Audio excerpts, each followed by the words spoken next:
بسم اللہ الرحمن الرحیم۔ تمام خواتین و حضرات، میں ہوں اللہ نواز، تمام کو السلام علیکم ورحمۃ اللہ وبرکاتہ۔ آج میرا ٹاپک بہت اہم ہے، اگر آپ سنیں گے تو امید کرتا ہوں آپ کو بڑا پسند آئے گا۔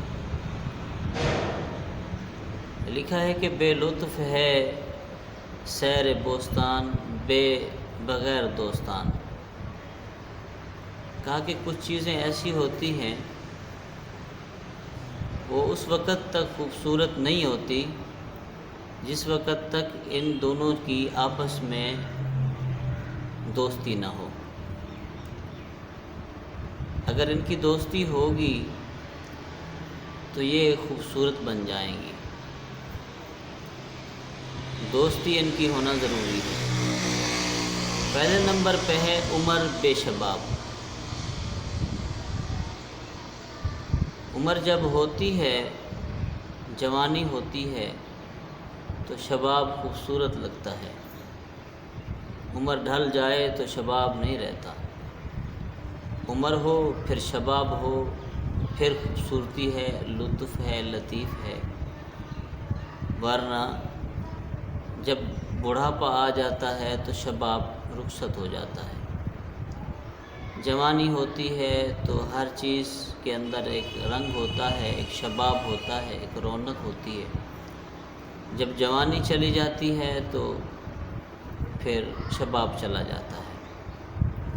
ان کی آپس میں دوستی ہوگی تو لطیف نظر آئیں گے، عمر کی اور شباب کی۔ اگر دوستی نہیں ہوگی تو پھر لطیف نہیں بن سکیں گے، خوبصورتی نہیں ہوگی۔ فرمایا نمبر 2، شربت بے گلاب، کہ جس شربت کے اندر خوشبو نہ ہو، رنگ نہ ہو، وہ شربت نہیں ہوتی۔ شربت وہی ہوتا ہے جس کے اندر رنگ بھی ہو، مٹھاس بھی ہو اور خوشبو بھی ہو۔ خوشبو، رنگ اور مٹھاس، یہ چیزیں ملتی ہیں تو شربت ہوتا ہے۔ اگر یہ تینوں چیزیں نہ ہوں تو پھر وہ شربت نہیں ہوتا، پانی ہوتا ہے۔ نمبر 3، زین بے رقاب۔ کہا کہ زین جو ہوتی ہے، جس سے اوپر چڑھتے ہو گھوڑے کے اوپر،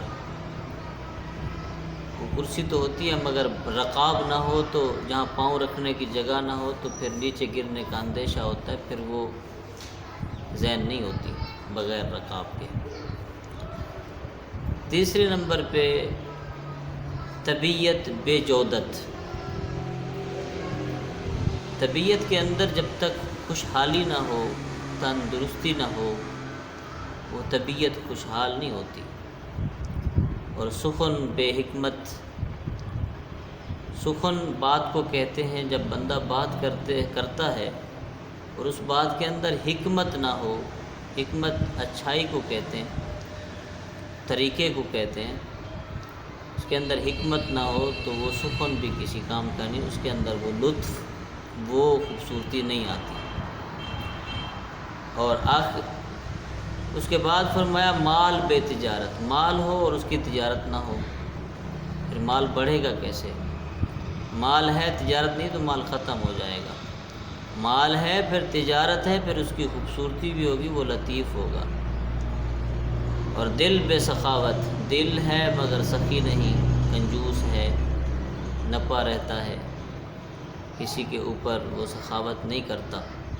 دولت ہوتی ہے، اس کے باوجود بھی وہ دل جو ہے سخاوت سے محروم ہوتا ہے، تو وہ دل کی خوبصورتی نہیں بغیر سخاوت کے۔ سخاوت ہوگی دل کے اندر تو دل بھی بڑا خوبصورت اور لطیف نظر آئے گا۔ مرد بے جرت، مرد ہے اس کے اندر جرت نہیں تو وہ مرد نامردی کے قابل ہے، نامرد ہوا۔ جس کے اندر جرت ہوتی ہے وہی مرد ہوتا ہے، اور خوبصورتی اسی میں ہے۔ اور زن بے عصمت، عورت ہے مگر وہ عزت کی پاسداری نہیں رکھتی، اس کے پاس اپنی عصمت کا جوہر نہیں، تو یوں سمجھ لو کہ وہ عورت بھی عورت نہیں، اس کے پاس اپنی عصمت نہیں، اپنا پاس نہیں، اپنی اسے غیرت نہیں، جسے خوبصورتی زن ہے اور اس کے بعد عصمت موجود ہے، عورت ہے اس کے بعد اپنی عصمت موجود ہے، تو وہ عورت لطیف ہوگی، خوبصورت بھی ہوگی، لطیف بھی ہوگی، اور اس کا جوڑ بنے گا تو اسے عزت ملے گی۔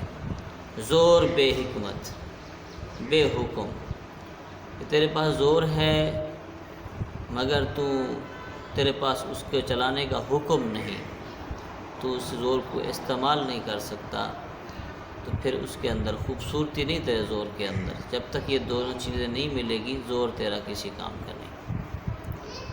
تو دوائے بے پرہیز، کہا کہ دوا تو نے لی، اگر تو نے پرہیز نہ کیا تو سمجھو کہ یہ لطیف اور خوبصورتی نہیں آئے گی، شفا نہیں پاؤ گے۔ شفا تب پاؤ گے دوا کھاؤ، دوا ہے دوا کھاؤ، اور ساتھ پرہیز کرو، آدھا علاج پرہیز ہے۔ زندگی بے عمل، زندگی ہے اس کے اندر عمل نہ کیا تو وہ بھی بے رونق ہے، اس کی بھی خوبصورتی لطافت۔ اگر زندگی ہے عمل کرتا ہے تو وہ زندگی ہے، عمل نہیں کرتا تو وہ زندگی نہیں، وہ حالانکہ وبال بن جاتی ہے۔ عمل بے علم، عمل کرتا ہے مگر اس کے پاس علم نہیں تو اس کا عمل نہیں۔ اور علم ہے بے عمل، علم ہے مگر عمل نہیں کرتا۔ بعض لوگ عالم ہوتے ہیں مگر عمل نہیں کرتے، بعض لوگ پیر ہوتے ہیں مگر عمل نہیں کرتے، قاری ہوتے ہیں عمل نہیں کرتے۔ عمل نہیں تو علم کس کام کا؟ علم اس کا کام کا ہے جس کے پاس عمل ہے۔ اگر یہ دونوں علم اور عمل ملیں گے تو ایک لطافت اور ایک خوبصورتی آئے گی جس کا ملن ہوگا۔ یہی چیز کہا کہ بے لطف ہے سیر بوستان بغیر دوستان۔ یہ چیزیں اگر نہ ہوں دوست آپس میں تو سمجھ لو کہ فضول ہے، ساری چیزیں ہونے کے باوجود بھی نہیں۔ اگر ہے تو یہ چیزیں ملتی ہیں آپس میں، ان کا جوڑ ملتا ہے تو لطیف بنتی ہیں، اور اس کے اندر زندگی کے اندر بھی خوبصورتی آتی ہے، اور ہر چیز کا جب ملن ہوتا ہے تو خوبصورتی آتی ہے۔ اسی طرح اگر اور بھی ملا لو، عورت ہے شوہر نہیں تو عورت کس کام کی؟ عورت ہے پھر شوہر ہے، پھر شوہر کی وہ فرما بردار ہے، تو پھر وہ زندگی برونق ہوتی ہے۔ تو امید کرتا ہوں میری ویڈیو آپ کو پسند آئی ہوگی۔ اللہ تبارک و تعالی ہمیں عمل کی توفیق عطا فرمائے، آمین ثم آمین۔